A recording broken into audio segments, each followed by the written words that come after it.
48 घंटे में पीएम मोदी को 6 बड़े झटके, इस्तीफा हुआ, मंत्री फंसा, सीएम घिरा, राजनाथ पर सवाल, पीएम मोदी सवालों के घेरे में। नमस्कार, मैं हूं राधा राणा और आप देख रहे हैं प्यादी। आखिर ऐसा क्या हो गया कि सिर्फ 48 घंटे के अंदर बीजेपी और मोदी सरकार को एक के बाद एक 6 बड़े राजनीतिक झटके लगते दिखाई दिए।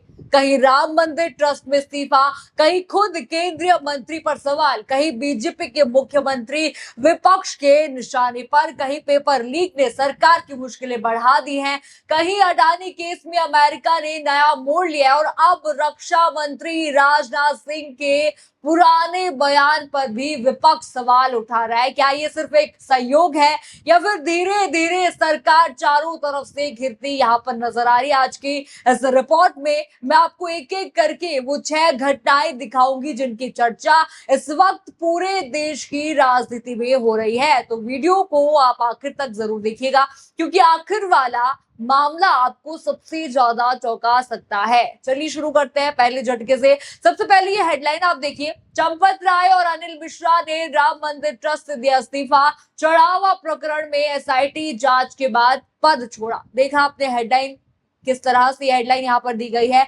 यही वो राम मंदिर है जिसे लेकर वर्षों तक राजनीति हुई, जिसे लेकर चुनाव लड़े गए, जिसे लेकर मंचों से कहा गया कि जो राम को लाए हैं हम उनको लाएंगे, ये कहा गया था। पूरे मंदिर निर्माण का राजनीतिक श्रेय जो है बीजेपी और जो है पीएम मोदी को दिया गया था। उन्होंने इसका नेतृत्व भी लिया था। प्राण प्रतिष्ठा से लेकर उद्घाटन तक हर तस्वीर, हर पोस्टर, हर भाषण, हर जगह यही संदेश दिया गया कि यह ऐतिहासिक उपलब्धि है भाजपा के लिए। लेकिन अब जब मंदिर के चढ़ावे और प्रबंधन को लेकर सवाल यहाँ पर उठने लगे, जब जांच एजेंसियां सक्रिय हुई, जब इस्तीफों की खबर सामने आई, तो विपक्ष पूछ रहा, अगर मंदिर निर्माण का श्रेय लिया जा सकता है तो फिर जवाबदेही भी लीजिए। ये जवाबदेही कौन लेगा? यही सवाल इस समय राजनीतिक बहस का हिस्सा बना हुआ है। सरकार या ट्रस्ट की ओर से अलग अलग स्पष्टीकरण भले ही दिए गए हो, लेकिन विपक्ष लगातार ये कह रहा है कि पूरे मामले की पारदर्शी जांच होनी चाहिए। ये था पहला झटका भाजपा के लिए। अब बढ़ते हैं दूसरे झटके की तरफ। जरा ये हेडलाइन आप देखिए, खीरे की खेती के लिए केंद्रीय मंत्री को मिली 99 लाख की सब्सिडी, उसी मंत्रालय की योजना से मिला लाभ जिसमें वो खुद राज्य मंत्री है। देखिए हमने हेडलाइन यहाँ पर देखा, रिपोर्ट के मुताबिक राजस्थान के अजमेर में एक बड़े पॉली हाउस प्रोजेक्ट के लिए लगभग 99,60,000 रुपए की सब्सिडी मंजूर हुई। लाभार्थी का नाम केंद्रीय राज्य मंत्री भागीरथ चौधरी। यहीं से विपक्ष ने सवाल उठाया। विपक्ष कहना है कि क्या मंत्री रहते हुए उसी मंत्रालय की योजना का लाभ लेना हितों की टकराव का मामला नहीं बनता? क्या अगर वही जो है, अगर यही चीज कोई आम इंसान मांगता, आम किसान मांगता, तो क्या उसे दे दिया जाता? उसे सिर्फ 10-20 हजार से ऊपर कुछ नहीं देते। लेकिन यहाँ पे 99,60,000, ये कितने ज्यादा हैं?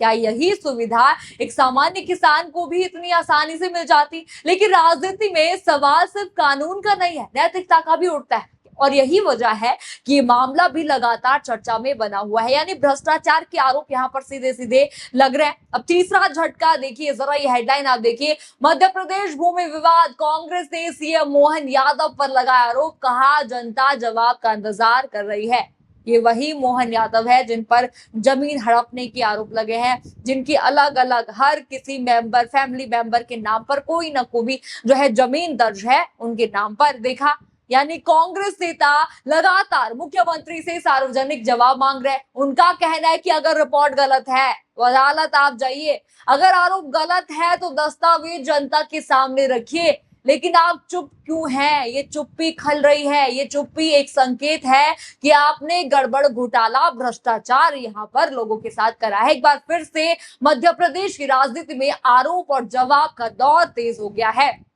ये था तीसरा बड़ा झटका जो भाजपा को लगाए। भाजपा के ही मंत्री थे और जिस तरह से लोगों की जमीनें हड़प के बैठे हैं, ये बड़ा झटका भाजपा को लगा और ये यहाँ पर भाजपा इस वक्त भी चुप नजर आ रही है। अब चौथा झटका, चौथे झटके की तरफ चलते हैं। यहाँ पर और ये मामला अंतर्राष्ट्रीय स्तर तक पहुंच चुका है। ये मामला है अडानी जी का। अडानी समूह से जुड़े अमेरिकी मामले में नया मोड़ सामने आया है। रिपोर्टों के अनुसार अमेरिकी न्याय विभाग ने अदालत से केस समाप्त करने का अनुरोध यहाँ पर किया था, लेकिन अदालत ने तुरंत ऐसा करने से इनकार करते हुए विस्तृत कारण मांगे हैं। यहाँ पर भ्रष्टाचार के आरोप अडानी पर यहाँ पर लगे हैं। विपक्ष इस पूरे मामले को लेकर फिर से सरकार पर निशाना साध रहा है। विपक्ष जो है लंबे समय से अडानी और सरकार के संबंधों को लेकर सवाल उठाता रहा है। देखिए, हर बार अडानी और जो है मोदी जी साथ में ही दिखते हैं। कहीं भी जाता है तो कोई ना कोई कार्यक्रम इनका साथ में हो ही जाता है। वही अडानी समूह पहले भी इन आरोपों से इनकार करता रहा और अपना पक्ष रखता रहा। अब अदालत में आगे क्या होता है, इस पर सभी की नजरें बनी हुई है। ये भ्रष्टाचार के आरोप जो अडानी समूह पर लगे हैं, ये भी बड़ा झटका भाजपा के लिए माना जा रहा है। इसमें अमेरिका और भारत के रिश्ते में भी यहाँ पर खटास नजर जरूर आ रही है। यानी कि जो मोदी जी जो है इतना बढ़िया मानते थे ट्रंप जी को, आज उन दोनों की जो है दरार पड़ने लगी है दोस्ती में। अब चलते हैं पांचवें झटके की तरफ, यहाँ पर बढ़ते हैं और शायद सबसे बड़ा युवाओं के लिए ये झटका है। फिर से पेपर लीक, इस बार हुआ महाराष्ट्र टेट परीक्षा।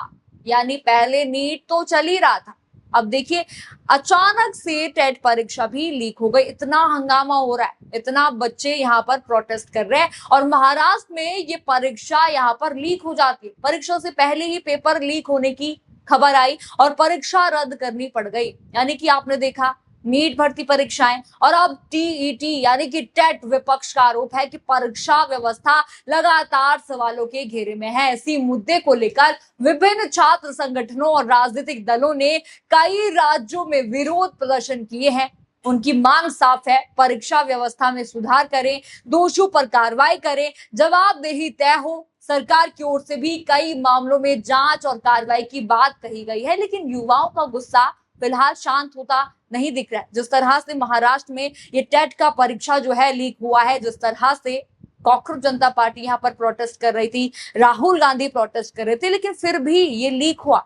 ये भाजपा के लिए, इस पर भी भाजपा चुप है, तो ये भाजपा के लिए पांचवा बड़ा झटका हुआ। अब चलिए छठे झटके पर यहाँ पर चलते हैं। जरा ये मामला भी आप देख लीजिए। रक्षा मंत्री राजनाथ सिंह के संसद में दिए गए पुराने बयान को लेकर विपक्ष ने फिर से सवाल उठाए हैं। विपक्ष का ये आरोप है कि संसद में दिए गए बयान और बाद में सामने आई जानकारियों के बीच अंतर है। सरकार इस विषय पर अपना पक्ष रखती रही, लेकिन विपक्ष इसे लेकर लगातार सरकार पर हमला बोल रहा है। यानी कि राजनाथ सिंह ने यहाँ पर कहा कि कोई भी शहीद नहीं हुआ, और जबकि 6 जो है यहाँ पर सिपाही शहीद हुए थे, उसको लेकर यहाँ पर गलत टिप्पणी, गलत बयान दिया गया।